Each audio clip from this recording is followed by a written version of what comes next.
ধরেন এই যে ছাত্রদের ভবিষ্যৎটা আসলে কি, তারা কি চায়?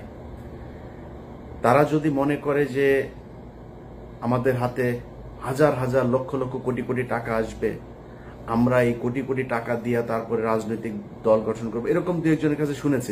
ধরেন একজনের কাছে টাকা পয়সা চেয়েছে বা কোনো এক জায়গায় টাকার লেনদেন হয়েছে, সেখানে শুনছি যে মানে ছাত্রদের প্রচুর টাকা পয়সা তারা ফান্ড কালেক্ট করার চেষ্টা করছে। এটা রাস্তা না। আপনি কত হাজার কোটি টাকার মালিক হবেন? জামায়াত হচ্ছে ব্যাংকের মালিক, বিশাল বিশাল আর্থিক প্রতিষ্ঠানের মালিক। বিএনপির এরকম নেতা আছে যারা কিনা আওয়ামী লীগের সময়ে যত টাকা মান্থলি ইনকাম করত, তাদের ব্যবসা প্রতিষ্ঠান, ব্যাংক, বিমা কোনো কিছুই বন্ধ হয়নি। এরকম অনেক নেতা আছে। আওয়ামী লীগের পরিবারের সাথে তাদের পরিবারের বৈবাহিক সম্পর্ক হয়েছে। তাদের সাথে আপনারা টাকা নিয়ে পারবেন? কত টাকার মালিক হবেন বলেন আপনি? টাকা পয়সা দিয়ে নতুন করে কোনো রাজনৈতিক দল আপনি দাঁড়ায় যাবেন, এই সুযোগ নাই। কিন্তু একটা সুযোগ আপনাদের হাতে এসেছিল, সেটা কি? এই আগস্টে যেই বিপ্লব হলো, এই বিপ্লবে সারা দেশের মানুষ আপনাদের পক্ষে এসেছিল। এবং আমি নিজেই আমার চ্যানেলে আমি ভিডিও বানিয়েছি। এখন আমি বলছি না যে আমি নির্বাচন চাই, আমি নিজে বলেছি 20 বছর 25 বছর যত বছর মনে চাই ইউনূস সরকার ক্ষমতায় থাকুক। আমরা এখানে উদযাপন করেছি, মনে করেছিলাম যে আমরা বোধহয় স্বাধীন হয়ে গিয়েছি। মিথ্যা, সবকিছুই ভুল ছিল। এই স্বাধীনতার ঠিক আগের যে সময়টা ছিল, সেই সময় আপনাদের সাথে বাংলাদেশের মানুষ যেইভাবে এসেছিল, আপনারা তাদেরকে রাখতে পারেন নাই। কেন পারেন নাই? কয়েকটা মানে খুব বড় করে 2-3টা জিনিস বলি। দেখেন পরিবর্তনটা হয়েছে কোথায় আমাকে বলেন। আজকের যে বাংলাদেশ, এই বাংলাদেশের সাথে যদি আপনি শেখ হাসিনার বাংলাদেশকে মেলান, মানে কম্পেয়ার করেন, আচ্ছা কম্পেয়ার করলে ধরেন একটা সাধারণ মানুষকে যদি আপনি জিজ্ঞেস করেন তার যে জিনিসপত্রের দাম কিনে খেতে হয়, সেটা কি কমেছে? এটা সমস্যা না। একটা নতুন সরকারের জন্য ধরলাম 1 বছর 2 বছর তারা কষ্ট করবে, কোনো সমস্যা নাই, কষ্ট করুক। কিন্তু সেটার জন্য তো আপনার কিছু করতে হবে, তাই না? একজন মানুষ মনে করেন যে বিদেশে যাবে, তার বিদেশে যাওয়ার জন্য আগে কয় টাকা দিত সে? আগে যদি নাকি মনে করেন সৌদি আরবে যেতে 7 লাখ টাকা, 6 লাখ টাকা, 5 লাখ টাকা দিত, তাহলে আগের সরকারের সমস্যা ছিল, দুর্নীতিগ্রস্ত ছিল, তারা বিভিন্নভাবে দালাল টালাল এইসব করে টাকা পয়সা করতো। এই জন্য ইন্ডিয়াতে যেতে লাগে 1 লাখ টাকা, 1.5 লাখ টাকা, আমাদের এখান থেকে 7 লাখ টাকা লাগে। মালয়েশিয়াতে যেতে 60,000 70,000 টাকা লাগে, আমাদের এখান থেকে লাগে 5 লাখ টাকা। ওমান, কাতার, দুবাই, মধ্যপ্রাচ্যের সব দেশে একই অবস্থা। এখন বৈষম্য কাটানোর জন্য বৈষম্য বিরোধী আন্দোলন হয়েছে, মানুষ রক্ত দিয়েছে। সেই বৈষম্য শেষ করার পরে তাদের তো কম লাগবে টাকা, তাই না? আসলে কি লাগছে? তাহলে এটার দায় কার? এটার জন্য তো আপনাকে জবাব দিতে হবে। আপনি যেটা শেখ হাসিনা পারে না সেটা আপনি করে দেখাবেন। এই জন্যই তো আপনাকে পরিবর্তন করে আনা হয়েছে। মানে সবকিছুর পর আমি এই যে যুক্তি দেখাচ্ছি, এটাতে আবার আওয়ামী লীগের খুশি হওয়ার কিছু নাই। তোদের আসলে মানে তোদেরকে নিয়ে মানে কথা বলার মতো এই মানে রুচিটাও, তোদের নিয়ে কথা বললেই মেজাজ খারাপ হয়ে যায়, গালাগালি করতে ইচ্ছা করে। তোরা তো মানুষ না। তোরা যদি মানুষ হইতে এতগুলো মানুষকে হত্যা করলি, তোদের মানে দলের ভিতরে ধরলাম সব অমানুষ। অনেক মানুষ বলে যে আওয়ামী লীগ আসলে সবাই খারাপ না, কিছু কিছু ভালো আছে। তোদের 5 জন মানুষ তো এক জায়গায় হয়ে বলতে পারতি, তাই না, যে আমরা আসলে শেখ পরিবারের এরা ভুল করেছে, এরা আসলে খুব ক্রুয়েল, এরা করাপ্টেড, এদের আমরা ঘৃণা করি, আমরা দলটা আসলে নতুন একটা আওয়ামী লীগ চাই। মনে কর তুই শেখ মুজিবের আওয়ামী লীগের চাস, ধরলাম এই গত 15 বছরে আওয়ামী লীগ চাস না, মাপ চেয়েছে কেউ এখনো পর্যন্ত ওদের ভেতরে মিনিমাম কোনো অনুশোচনা, অনুতপ্ত কোনো কিছু না। ওরা আবার করে, আবার আসবে, আবার ওইরকম করবে। এখন ওদেরকে সুযোগ করেও দিচ্ছে, এই সরকারই দিচ্ছে। সবকিছু যদি বাদ দেন, আপনি প্রবাসীদের টাকা পয়সার কথা বলেন, পুলিশের এখন পর্যন্ত আপনি জানেন আগের চাইতে বেশি ঘুষ দিতে হয় একজন ওসিকে একটা নিতে হইলে, একজন এসপি কে বদলে নিতে হলে, ভালো একটা পোস্টিং নিতে হলে। পুলিশের বউ, ঊর্ধ্বতন কর্মকর্তাদের বউ পর্যন্ত মাঠে নেমেছে এই টাকার কালেকশনে। একজনের বউয়ের ফোন রেকর্ডও আছে, এক ওসির সাথে কথা বলছে। নিজে করে, নিজের পরিবারের খুব নিকট আত্মীয় দিয়ে তারপরে ওসির সাথে ডিল করায়। তাহলে পরিবর্তন কি? এখন এগুলো সবকিছু নিয়ে কথা বলতে গেলে না, মানে সবারই মনে হয় সমস্যা হচ্ছে না, আমার একাই মনে হয় সমস্যা হচ্ছে। এই কারণে গতকাল আমার ফেসবুকের একটা পোস্টেও দিয়েছি যে খামাখা এত শত্রু বাড়ায় লাভ কি? সবার যেহেতু সমস্যা হয় না, আমার একা একা সমস্যা গেলে আমারও তো ইচ্ছা করে। এই জন্য চিন্তা করেছি যে সবার সাথে মিলমিশ করে তারপরে যা হয় হোক, দেশে যাব, দেশে যায় ভাই আমার ইউটিউবে এখন যে ইনকাম, এখানে বসে আমার ইউটিউবে যদি 5 লাখ 6 লাখ টাকা ইনকাম হয়, তাও তো আমার হয় না, কারণ এখানে তো খরচ বেশি। আমি বাংলাদেশে 2 লাখ টাকা ইনকাম হলে আমি আরামে বিশাল মানে রাজার মতো চলতে পারবো। আমি কেন এখানে কষ্ট করব? কেন আমি সরকারের সাথে, সেনাবাহিনীর সাথে, পুলিশের সাথে, বিভিন্ন রাজনৈতিক দলের সাথে কেন ঝামেলা করবো? কারোর যেহেতু সমস্যা হচ্ছে না, তাহলে আর কি সমস্যা নাই। এই কষ্ট থেকেই কথাগুলো বললাম। এখন পুলিশ থেকে শুরু করে সব জায়গাতে সমস্যা, সবকিছু যদি বাদ দেন, সব বাদ। আচ্ছা, যেই হত্যাগুলো হইল, এটার ব্যাপারে মিনিমাম একটা ইতে যাওয়া দরকার ছিল, জান নাই। এখন এই যে ছাত্ররা মনে করছেন যে আপনারা টাকা পয়সা করে তারপরে বিশাল আকারে একটা মানে এই ফান্ড তৈরি করে তারপরে রাজনৈতিক দল গঠন করবে, নতুন দল।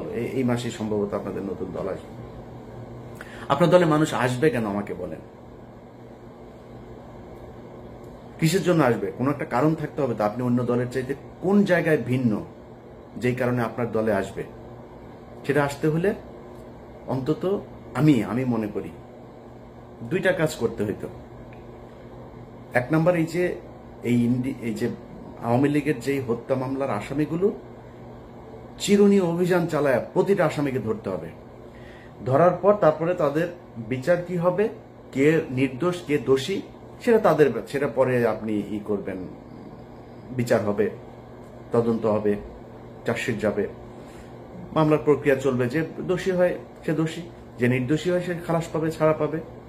কিন্তু আমাদের চোখের সামনে ঢাকা শহরের মধ্যে সময় টিভির মতো জায়গায় 7 জন খুনি মামলার আসামি, 2-3 মামলার আসামি পর্যন্ত ধরা পড়ছে। মুন্নি শাহ ধরা পড়ার পরে ছাড়া পড়লো। আরে ভাই, খেলা নাকি? মানে হত্যা মামলার আসামি আপনি ধরছেন, মন চাচ্ছে ছেড়ে দিচ্ছে। হত্যা মামলার আসামিকে পুলিশ ওসিকে বলছে যে ভাই এখানে আসামি আছে, আসামি ধরেন, বলে ঊর্ধ্বতন কর্মকর্তার ছাড়া ধরা যাবে না।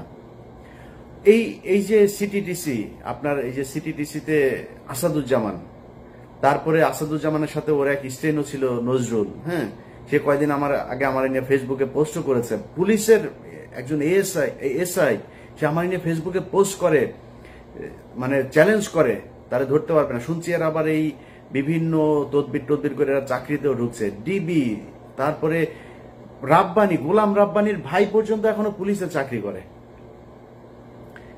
কাকে নিয়ে আপনি যুদ্ধ করবেন বলেন? কালকে যদি শেখ হাসিনা বলে যে আমি দেশে ঢুকে যাব, আওয়ামী লীগের লোকজনের যুদ্ধ, আওয়ামী লোক তো কারো তো আপনি ধরেন নাই, কয়টা ধরেছেন আপনি? সব তো এলাকাতে আছে। যদি বলে ধরে যাব, আওয়ামী লীগ এখন বিএনপির পেছনে, জামাতের পেছনে যায় যোগ দিচ্ছে। আপনার কি মনে হয় ওরা বিএনপি করে ফেলেছে, জামাতের আদর্শ নিয়েছে? ওরা তো আওয়ামী লীগই। ওরা যখন দেখবে আপনার পেছনে পেছনে রাজনীতি করা লাগে, যখন দেখবে হাসিনা ঢুকেছে দেশে, ওরা হাসিনার পেছনে রাজনীতি করবে, ওরা ওদের ঝাঁপায় পড়বে আবার ফের। আর এটার জন্য যদি নাকি মনে করেন ঠেকানোর জন্য প্রশাসন, সচিবালয়, কোন জায়গায় আপনি নিয়ন্ত্রণ নিয়েছেন আমাকে বলেন? কথা বললে অনেকে কষ্ট পাবেন, জামাত কষ্ট পাবে, বিএনপি কষ্ট পাবে, আমি কোনো রাজনৈতিক দলকে বলতে চাই না, কিন্তু সারা দেশে চাঁদাবাজি চলছে, সারা দেশে চলছে একদম। আমারে তো মনে করেছেন যে আমি হয়তো আওয়ামী লীগের সময় আওয়ামী লীগের বিরুদ্ধে কথা বলেছি, বিএনপি জামাত যখন ক্ষমতায় আসবে তখন আমি তাদের পক্ষ হয়ে কথা বলবো, এটা আমি পারবো না। আমি হয়তো চুপ থাকবো, কিন্তু পারবো না আপনার পক্ষে মিথ্যা কথা বলতে। সারা দেশে চাঁদাবাজি হচ্ছে, ব্যাপক চাঁদাবাজি হচ্ছে। এখন এই যে চাঁদাবাজি করছেন, কোত্থেকে করছেন আপনি চাঁদাবাজি? হাটে ঘাটে, ওই বাস স্ট্যান্ড, ওই গরুর বাজার, ওই হাওর বাওর, এই যে এসব লিস্ট যেগুলো নিয়ে আপনারা দখলে নিয়েছেন। দখলে নিয়ে কি করছেন? ওইখানে চাঁদাবাজি। গ্রামে এদিন শুনলাম একজনের মুরগি বিক্রি করতে এসছে, সেই মুরগির থেকে, মানে অনেক মুরগি আর কি, ফার্মের মুরগি, এক এক মুরগি থেকে সেখানে চাঁদা নেওয়া হচ্ছে। তো এই যে চাঁদা নিচ্ছেন, নিয়ে কি করছেন? একদম প্রান্তিক লেভেলের যে মানুষ আছে তাদের কাছে আপনি চাঁদাবাজ হিসেবে উপস্থাপিত হচ্ছেন। কিন্তু একটু চিন্তা করে দেখেন তো, প্রশাসনের, সচিবালয়ের, কোর্টের কোন জায়গায় 2-4টা জায়গা বাদে কোন জায়গাটায় আপনার জামাত বা বিএনপির লোক আছে আমার দেখান। দেখান 2-4টা জায়গার মধ্যে যে একটা ধাক্কা যদি শেখ হাসিনা দেয়, আওয়ামী লীগ দেয়, আপনি যে প্রশাসনের এই দিক থেকে যে সমর্থন পাবেন সেই সুযোগটা আছে আপনার? নাই। তো কি নিয়ে আপনি যুদ্ধ করবেন? অতএব ছাত্রদের আমি মনে করি, সেদিন আমার সাথে তাদের কথা হচ্ছে, তাদেরকেও আমি একই কথা বলেছি।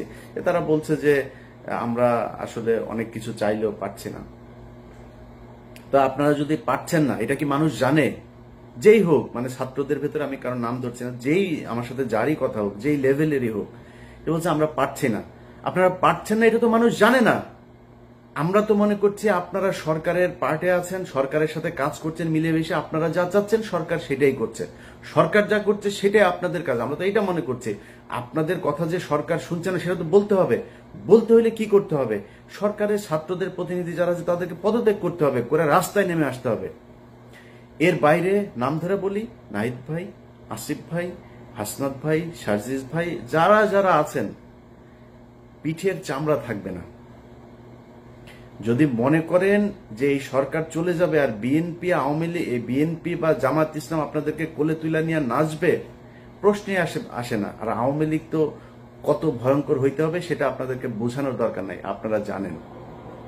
এরা জেলখানার ভেতরে মানুষকে ধরে জবাই করে মারে, ফাঁসি হইলেও এদের মনে শান্তি হয় না, জবাই করে মারে। এখন শুনছি ওই যে ক্যাপ্টেন বাসেদ সাহেব মাজেদ গিয়েছিল, এই ক্যাপ্টেন মাজেদ সাহেবকেও জবাই করেছিল। সো এরা এইটাই, এরা এর চেয়ে ভয়ঙ্কর রূপে ফিরবে যদি ফিরতে পারে, ফেরার সুযোগ দেওয়া হয়। অতএব আপনারা ছাত্ররা যারা আছেন, যাদের সাথে বাংলাদেশের মানুষ সবাই চেয়েছিল একটা পরিবর্তন, আপনাদের সাথে কেন যাবে সেটা আপনাদেরকে বুঝাইতে হবে। পারেন নাই, কোনো সমস্যা নাই, পারার চেষ্টা করছেন কিনা সেটা মানুষ দেখতে চায়, যে আপনারা কি আসলেই চেষ্টা করেন নাকি আপনারাও সেই আগের মতোই, আগের দলের মতোই সব লুটপাট করে খাওয়ার জন্য, সুবিধা পাইলে তাদের সাথে বসে মিলেমিশে একাকার হয়ে তারপরে দেশ চালানোর জন্য উদ্গ্রীব হয়ে আছেন। এই জিনিসগুলো আমার মনে হয় আপনাদের বোঝা উচিত আর কি। তো যাই হোক, যে বিষয়টা বলছিলাম আগেও, যে অনেকের কাছে খারাপ লাগতে পারে, কিন্তু সত্যি কথা যেটা ভাই, এই দেশটা দেখলাম তো 5 তারিখের পরে, এখানে টাকা পয়সা হইলে সব পার্সেজ হওয়া যায়। ইভেন কি জানেন, বললে কষ্ট পাবেন, আমরা যে 57 কর্মকর্তার জন্য কষ্ট পাই না, আমরা বলি এই দেশের স্বাধীনতা, সার্বভৌমত্ব সবকিছু এই 57 জন অফিসারকে মারার কারণে আমাদের দেশ ইন্ডিয়া দখল করে নিল, এগুলো বলি না। সেই 57 জন কর্মকর্তাদের ভেতরেও তাদের পরিবারের লোক, সন্তান, স্ত্রী টাকার কাছে বিক্রি হয়ে গেছে, তাদের স্বামীদের চায় না, বিচার চায় না। এটা নিয়ে আবার আরেক ভিডিওতে কথা বলবো। আজকে এই পর্যন্তই। যারা মনে করছেন যে এই টাকা পয়সা ইনকাম করে স্রোতের সাথে গা ভাসিয়ে যে যা যেইভাবে পাচ্ছেন টাকা পয়সা কামায় টামায় নিয়ে টাকা আপনারা অনেক কিছু দিবে, এটা একদিন প্রমাণ হয়ে যাবে। যুগে যুগে বহু প্রমাণ হয়েছে, আপনার ক্ষেত্রে প্রমাণ হবে। আমি ইলিয়াসের চেহারা সেদিন আপনার চোখের সামনে ভাসবে, যে 2000 মানুষ মারা গিয়েছে, সেই মানুষের লাশের সাথে বেইমানি করে আপনি আপনার ব্যক্তি স্বার্থের কাছে বিক্রি হয়েছেন। আল্লাহ হাফেজ।